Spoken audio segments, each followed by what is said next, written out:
أعوذ بالله من الشيطان الرجيم. بسم الله الرحمن الرحيم. يا أيها المزمل قم الليل إلا قليلا نصفه أو انقص منه قليلا أو زد عليه ورتل القرآن ترتيلا إنا سنلقي عليك قولا ثقيلا إن ناشئة الليل هي أشد وطئا وأقوم قيلا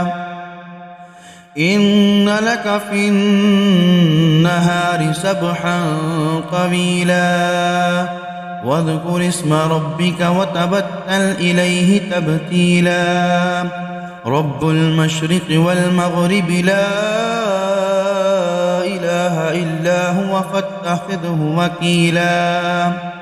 واصبر على ما يقولون واهجرهم هجرا جميلا وذرني والمكذبين أولي النعمة ومهلهم قليلا إن لدينا أنكالا وجحيما وطعاما ذا غصة وعذابا أليما يوم ترجف الأرض والجبال وكانت الجبال كثيبا مهيلا إنا أرسلنا إليكم رسولا شاهدا عليكم كما أرسلنا إلى فرعون رسولا فعصى فرعون الرسول فأخذناه أخذا وبيلا فكيف تتقون إن كفرتم يوما يجعل البلدان شيبا السماء منفطر به كان وعده مفعولا إن هذه تذكرة فمن شاء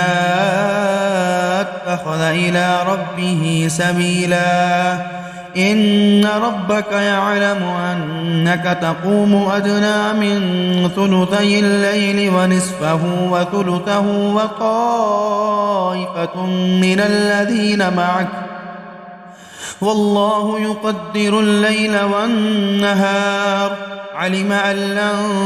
تحصوه فتاب عليكم فاقرؤوا ما تيسر من القرآن علم أن سيكون منكم مرضى وآخرون يضربون في الأرض يبتغون من